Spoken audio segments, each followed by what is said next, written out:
পরবর্তীকালীন সরকার এই ঘোষণার প্রতিশ্রুতি, এই ঘোষণা বাস্তবায়নের প্রতিশ্রুতি ওনারা ব্যক্ত করেছেন। তো সেই জায়গা থেকে বৈষম্য বিরোধী ছাত্র আন্দোলন ও জাতীয় নাগরিক কমিটি বিশ্বাস করে যে এই প্রক্লেমেশন অফ রেভলিউশন, এটা বাস্তবায়ন, এটার ঘোষণা আমাদের জাতীয় এবং ঐতিহাসিক জীবনে একটি গুরুত্বপূর্ণ মুহূর্ত।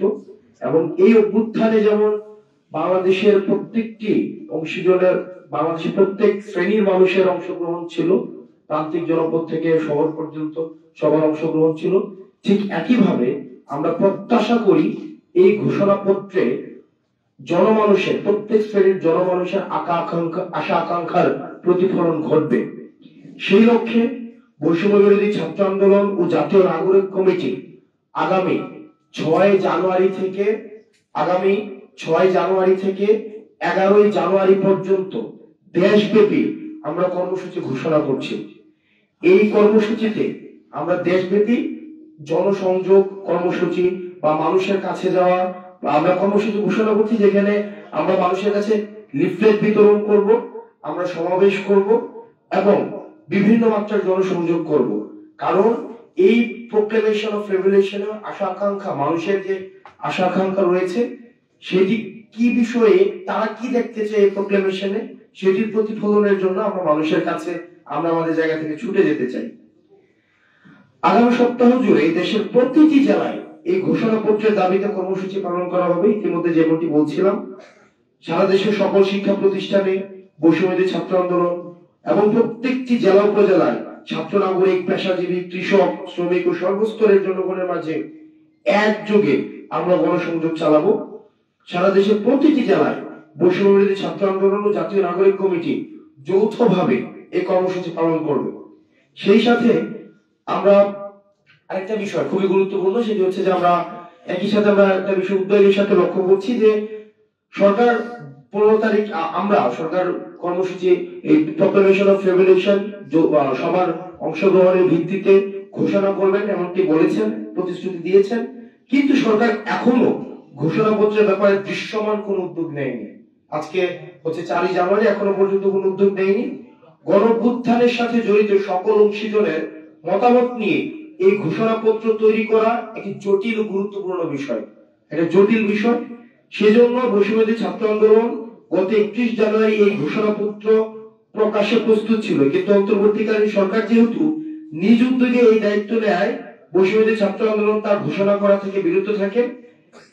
কিন্তু আমরা বিষয়ের সাথে লক্ষ্য করেছি 4 দিনে সরকার এখনো পর্যন্ত দৃশ্যমান কোনো পদক্ষেপ নেয়নি।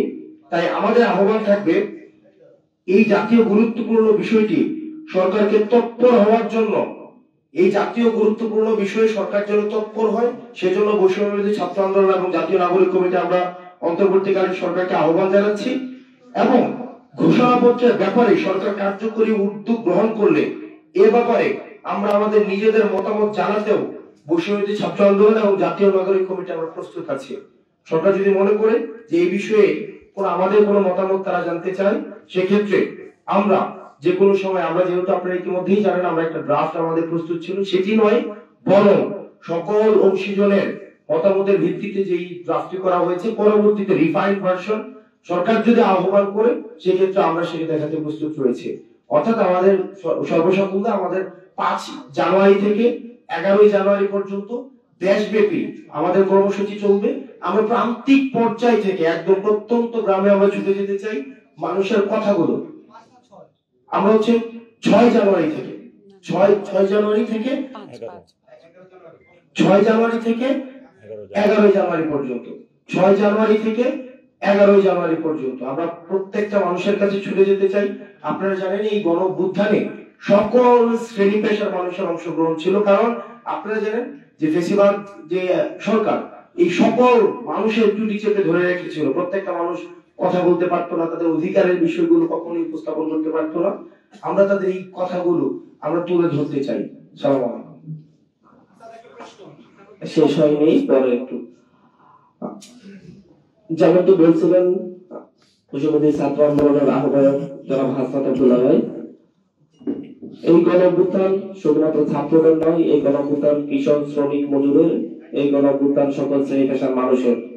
বৈষম্যবিরোধী ছাত্র আন্দোলন এবং জাতীয় নাগরিক কমিটি ছুটে যাবেন কৃষক শ্রমিক মজুরের কাছে, প্রতিটি ঘরে, প্রতিটি বাড়িতে, প্রতিটি দালান কোঠায়, এবং মানুষের কথাগুলোই প্রক্লেমেশনে চলে আসবে, মানুষের কথাগুলোই স্থান করে দেবে আগামী ঘোষণাপত্রে, আগামীর ইতিহাসে। এই বিষয় নিয়ে এখন কথা বলবেন জাতীয় নাগরিক কমিটির আহ্বায়ক নাসিরউদ্দিন পাটোয়ারী ভাই। আসসালামু আলাইকুম প্রিয় দেশবাসী, যারা দেখছেন শুনছেন, আপনারা জুলাইয়ের যে অন্যতম গণভিত্তিক মানুষের জায়গা থেকে বাংলাদেশের নেতৃত্ব দেওয়া সংগঠন বৈষম্য বিরোধী ছাত্র আন্দোলনের আহ্বানে সারা বাংলাদেশ থেকে একযোগে আপনারা ঢাকায় একত্রিত হয়েছিলেন। গত 5 অগস্ট এর পূর্বে এবং পরে অসংখ্য মানুষকে শহীদ করা হয়েছিল। গত 53 বছরে একটি অকার্যকর রাষ্ট্র বাংলাদেশকে উপহার দিয়েছে বিভিন্ন রাজনৈতিক দল, সামাজিক সংগঠন। আমরা সেখানে দেখেছিলাম সেটা থেকে উত্তরণের জন্য 24 ছাত্ররা বুক পেতে দাঁড়িয়েছিল, রক্ত দিয়েছিল, অসংখ্য শহীদ হয়েছিল, আহত হয়েছিল। গত 53 বছরের একটি অকার্যকর রাষ্ট্র থেকে উত্তরণের জন্য এবং যারা শহীদ হয়েছেন, আহত হয়েছেন, তাদের স্বীকৃতির জন্য আমরা 31 তারিখে এবং বাংলাদেশ রাষ্ট্র নতুন করে পুনর্গঠনের জন্য একটি প্রক্লেমেশন দিতে চেয়েছিলাম, কিন্তু সেখান থেকে সরকার থেকে উদ্যোগ নেওয়া হয়েছে এবং এটা আমরা প্রাথমিকভাবে একটি আমাদের অর্জন মনে করি। তবে আমরা সেই জায়গায় সরকারের সমালোচনা করি। গত 4টি মাসে সরকারের দৃশ্যমান কোনো এ ধরনের পদক্ষেপ পরিলক্ষিত হয় নাই। এই পরিস্থিতির মধ্য দিয়ে আমরা সকল রাজনৈতিক মহল, পক্ষ গোষ্ঠীকে, বাংলাদেশে যারা গণ অভ্যুত্থানে অংশগ্রহণ করেছিল সকলকে ঐক্যের ডাক জানিয়ে 15 তারিখের মধ্যে জানুয়ারির একটি ডেডলাইনের মধ্য দিয়ে সরকারকে আমরা এর মধ্যে প্রক্লেমেশন জাতির সামনে উপস্থাপন করার জন্য শহীদ মিনারে আহ্বান জানিয়েছিলাম। সেখানে আমরা অনেকগুলো বিষয়ে দাবি জানিয়েছিলাম। এর মধ্যে অন্যতম ছিল বিচার সংস্কার এবং গণপরিষদ নির্বাচনের বিষয়গুলো সেখানে এসেছে। কিন্তু এই সরকারকে ডেডলাইন দেওয়ার পরও আজকে 4 তারিখ হয়ে গিয়েছে জানুয়ারি, আমরা দৃশ্যত কোনো বর্তমান সরকার থেকে কোনো উদ্যোগ দেখতে পাইনি। আমরা সেই জায়গা থেকে সরকারকে আহ্বান জানাবো আজকে বা কালকে অতি দ্রুত সময়ের মধ্যেই সরকার জনগণের সামনে কার্যত একটি দৃশ্যমান উদ্যোগ গ্রহণ করুক, রাজনৈতিক দলগুলোকে ডাকুক এবং গণ অভ্যুত্থানের শক্তি যে বৈষম্য বিরোধী ছাত্র আন্দোলন তাদের থেকে সরকার ডাক আহ্বান করুক। এই বিষয়ে সরকারকে উদ্যোগ নেওয়ার জন্য আমরা এখান থেকে আহ্বান জানাই। দ্বিতীয়ত একটি বিষয় হলো, আমরা যে প্রক্লেমেশনটা ড্রাফটিং রেডি করেছি সেই প্রক্লেমেশনটা বাংলার জনপদের প্রত্যেকটা অংশে ছড়িয়ে দেওয়ার জন্য বৈষম্য বিরোধী ছাত্র আন্দোলনের নেতৃত্বে জাতীয় নাগরিক কমিটির উদ্যোগে আমরা প্রত্যেকটি পাড়ায়, মহল্লায়, স্কুল, কলেজ, ইউনিভার্সিটি, শ্রমিক কলকারখানায় সব জায়গাতে একযোগে বাংলাদেশ ব্যাপী ঘোষণাপত্র হস্তান্তর উদযাপন করব, যেখানে মধ্য দিয়ে আমরা বাংলাদেশের নতুন ভাবে জাতির সামনে একটি পরিকল্পনা উপস্থাপন করব, জনগণের কাছে যাব এবং জনগণকে কানেক্ট করব। সেই বিষয়ে বাংলাদেশের যারা জনগণ রয়েছেন, আপনাদের আমরা সন্তান রয়েছি এবং আপনারা আমাদেরকে দায়িত্ব দিয়েছেন, সেই জায়গা থেকে আমরা কাজ করছি এবং আপনাদের এই মহামানবতার পরিচয় বাংলাদেশের ইতিহাসে লেখা থাকবে। সেই জায়গা থেকে আপনারা প্রত্যেকে পাড়ায়, মহল্লায় নিজস্ব উদ্যোগে আমাদের ওয়েবসাইট এবং আমাদের ফেসবুক পেজের মধ্যে আমরা লিঙ্কগুলো দিয়ে দিব। সেই ওয়েবসাইট এবং লিঙ্কগুলো থেকে আপনারা প্রত্যেকে লিফলেটটা হলো নিজস্ব জায়গা থেকে প্রিন্ট করে পাড়ায়, মহল্লায় আপনারা বাংলাদেশে একটি দুর্বার আন্দোলন গড়ে তুলুন ঘোষণাপত্রের জন্য, যে ঘোষণাপত্রের মধ্য দিয়ে বাংলাদেশের ভবিষ্যৎ নির্ধারিত হবে।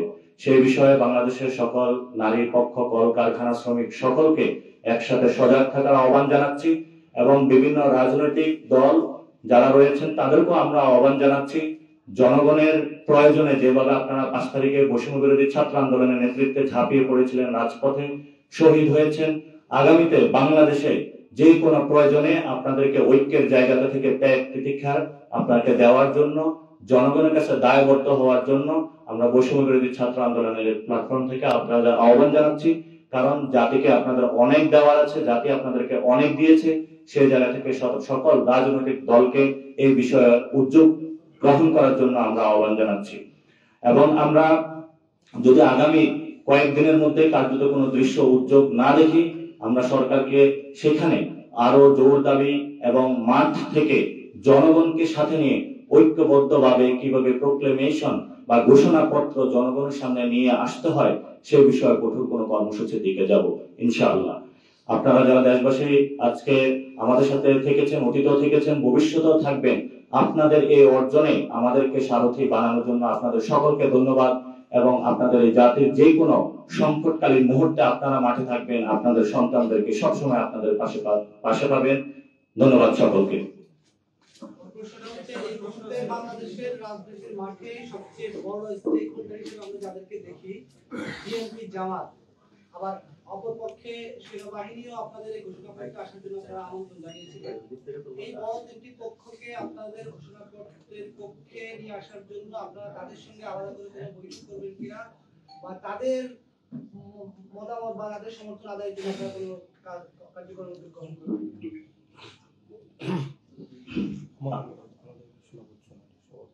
আমরা মনে করি গণ অভ্যুত্থানটা যে হয়েছিল এটা বৈষম্য বিরোধী ছাত্র আন্দোলনের নেতৃত্ব হয়েছিল, কিন্তু সবাই অংশগ্রহণ করেছিল।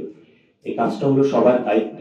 সেই জায়গা থেকে সবাই এই জাতির সংকটময় মুহূর্তে তাদের দায়িত্বগুলো পালন করবে। যারা আমাদের সিনিয়র রাজনীতিবিদ রয়েছেন, তারা দীর্ঘ সময় ধরে রাজনীতি করছেন এবং গত 15 বছরে যে জনগণ বাংলাদেশের জন্য লড়াই করছে, অসংখ্যবার গুম হয়েছে, খুন হয়েছে, তাদের দিকে তাকিয়ে হলো এই সংকটকালীন মুহূর্তে মানুষগুলা রক্তের দিকে তাকিয়ে হলো নিজেদের থেকে উদ্যোগ গ্রহণ করা উচিত। এবং আমরা সকল পক্ষকেই অতীতেও এই মেসেজটা দিয়েছি। বিভিন্ন রাজনৈতিক দলের সাথে আমরা যোগাযোগ করেছি, তাদেরকে আমরা আমাদের ড্রাফটিংও পাঠিয়েছি এবং তাদের সাথে এই বিষয়ে আলোচনা হয়েছে। আলোচনা এখনো চলমান এবং আমাদের ড্রাফটিংও শেষের দিকে। অতি দ্রুতই আমাদের একটা ফাইনাল ড্রাফটিং আমরা পৌঁছে যাব, কারণ আমরা গত 31 তারিখে যে ড্রাফটিংটা প্রস্তুত করেছিলাম সেখানে আরো কিভাবে অ্যাকোমোডেশন করা যায় সেজন্য আমরা আরো অনেকগুলো রাজনৈতিক দল পক্ষ গোষ্ঠীর কাছে গিয়েছিলাম। তো আমরা আশা করি আমাদের ড্রাফটিংটা খুবই ইনক্লুসিভ হবে এবং গণ অভ্যুত্থানের যে আকাঙ্ক্ষা ছিল শ্রমিক মজুর যারা একদম অকাতরে জীবন বিলিয়ে দিয়েছিল সেই মানুষগুলোর প্রত্যেকটি রক্তের ফোঁটার দাম সেই জুলাই প্রক্লেমেশনে থাকবে ইনশাআল্লাহ।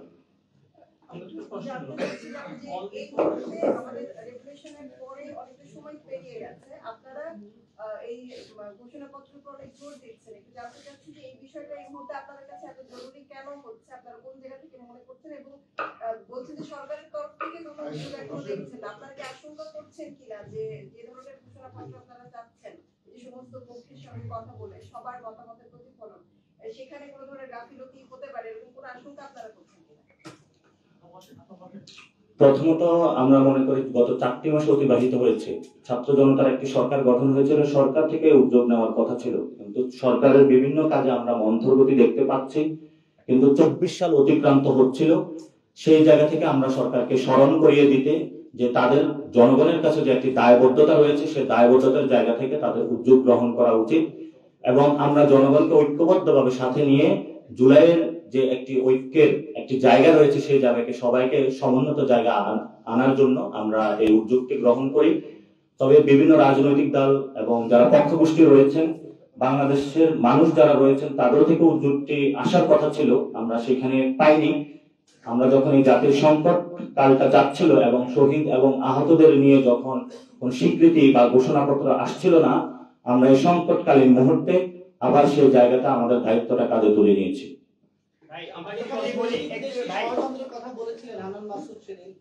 ভাই উনাকে দেন, আপনি একবার করছেন তো, ওই ভাই দেন। আপনারা 5 আগস্টের পরবর্তী বিভিন্ন রাজনৈতিক দলের সঙ্গে বিভিন্ন সম্পর্ক নিয়ে বসেছিলেন, আলোচনা করেছেন।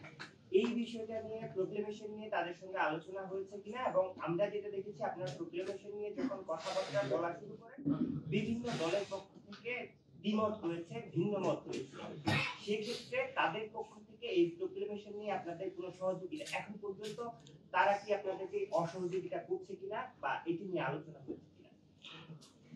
দেখুন, প্রক্লেমেশন বা ঘোষণাপত্র বিষয়ে সবার ঐক্যমত রয়েছে। আমাদের রাষ্ট্রের যতগুলো অ্যাপারেটাস রয়েছে, বিভিন্ন পক্ষ গোষ্ঠী, বাংলাদেশের সকল মানুষের মধ্যে ঘোষণাপত্রের ঐক্যবদ্ধতা রয়েছে, কিন্তু দৃষ্টিভঙ্গিগত জায়গায় অথবা আরো কিভাবে সকল জনগণের ভাষাগুলো তুলে আনা যায় সেই বিষয়ে আমাদের কিছুটা বিলম্বিত হয়েছে, যাতে বাংলাদেশের 72 যেটা হয়েছিল একদলীয় একটি জায়গায় গিয়েছিল, সেই জায়গাটা যদি না গিয়ে এবং যখন বাংলাদেশের অনেক অংশে মানুষকে খারিজ করে সেই জায়গায় একটি সংবিধান বানানো হয়েছিল, যেটা গত 53 বছর আমরা দেখেছিলাম একটি অকার্যকর জায়গা পরিণত হয়েছিল। আমরা অপেক্ষা করেছিলাম যে সকল গোষ্ঠী এবং পক্ষ যাতে প্রত্যেকে অংশগ্রহণের সুযোগ পায় এবং সকলে তাদের ভাষাটা প্রকাশ করতে পারে।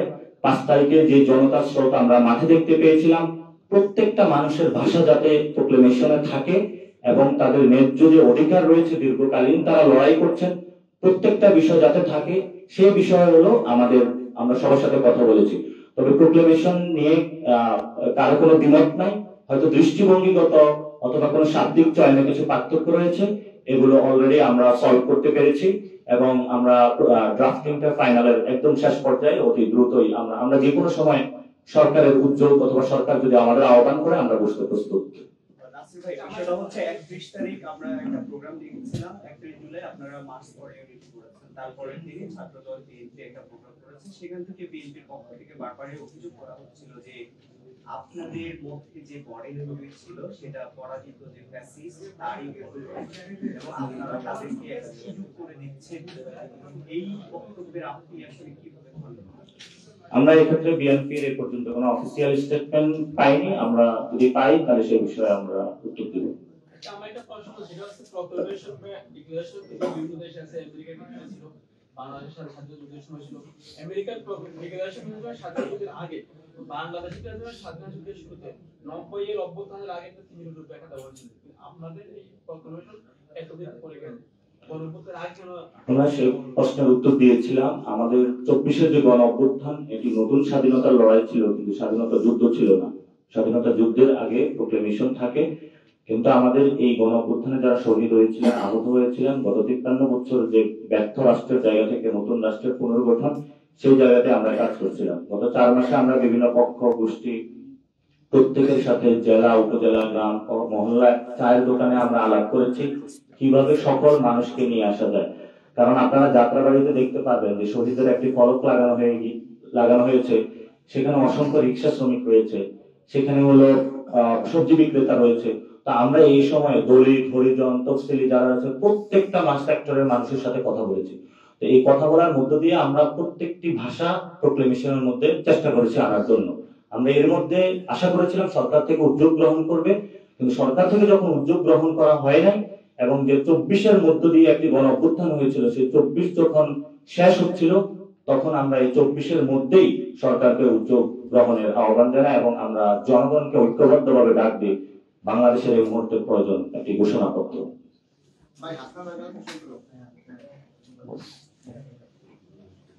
আমরা দেখতে পাচ্ছি যে বৈষম্যবিরোধী ছাত্র আন্দোলনের যে বিভিন্ন কমিটি হচ্ছে, এই কমিটির মধ্যে কিছু কিছু বৈষম্যবিরোধী ছাত্র আন্দোলন দাবি করছে যে বৈষম্যবিরোধী ছাত্র আন্দোলনের ভিতরেই বৈষম্য করা হচ্ছে এবং এই বৈষম্যটা ভাই ইস্যুটা নিয়ে অন্য কোনো আজকে প্রোক্লেমেশন এবং আমাদের কর্মসূচি যেটা 6 জানুয়ারি থেকে 11 জানুয়ারি পর্যন্ত সেই বিষয়ে একটা প্রশ্ন করি আপনারা, সেটা হচ্ছে যে আপনি জানেন যে নির্বাচনের জন্য এর মধ্যে ভোটার তালিকার খসড়া তালিকা প্রকাশ করেছে নির্বাচন কমিশন এবং বলা হচ্ছে 25-এর মধ্যেই নির্বাচনের একটা আনটাকে আমরা শুনতে পাবো। সেই জায়গায় নির্বাচন এবং আপনাদের প্রোক্লেমেশন দুইটার কিভাবে সমন্বয় হবে, কনসেপ্ট করবে কিনা? দেখুন, আমরা বাংলাদেশে সকলের মধ্যে চাই যে একটি সুষ্ঠু নির্বাচন হোক, কিন্তু আমরা এখানে বলে থাকি যে পার্লামেন্ট যেমন চলবে সেখানে এই প্রোক্লেমেশনের ভিত্তি করে একটি কনস্টিটিউয়েন্ট অ্যাসেম্বলি করা প্রয়োজন, যে কনস্টিটিউয়েন্ট অ্যাসেম্বলির মধ্য দিয়ে একটি গণপরিষদ নির্বাচন হওয়া প্রয়োজন, যে গণপরিষদ নির্বাচনের মধ্য দিয়ে জনগণের ভাষা একসাথে হলো গণপরিষদে লিখিত হবে এবং জনগণের সকলের একটি অধিকারের জায়গা থেকে আইন তৈরি হবে। পার্লামেন্টারি ইলেকশন এবং গণপরিষদ একসাথে হতে পারে, এটা কোনোটা কন্ট্রাডিক্টরি না। তবে আমাদের আহত এবং যারা শহীদ হয়েছেন তারা যে জন্য রক্ত দিয়েছিলেন, ইতিহাসের অন্যতম একটি অধ্যায়, এই অধ্যায়ের জায়গাগুলো মানুষকে স্বীকৃতি দিতে হবে এবং যারা দীর্ঘ এই সময় জুড়ে গত 15 বছর লড়াই করেছিলেন, 2000 মানুষ প্রাণ দিয়েছিলেন, তাদের ঘোষণাপত্রে প্রতিটি জায়গায় তাদের সেই রক্তের দাগগুলো লিখে থাকতে হবে। ভাই ক্লিয়ার হয় এই বিষয়টা হচ্ছে আপনারা কি মানে গণপরিষদ ইলেকশন এবং জাতীয় ইলেকশনের একসাথে করতে চাচ্ছেন নাকি আগেই গণপরিষদ ইলেকশন করতে চাচ্ছেন? এটা তো একসাথে হতে পারে, সমস্যা নেই। থ্যাংক ইউ, ধন্যবাদ।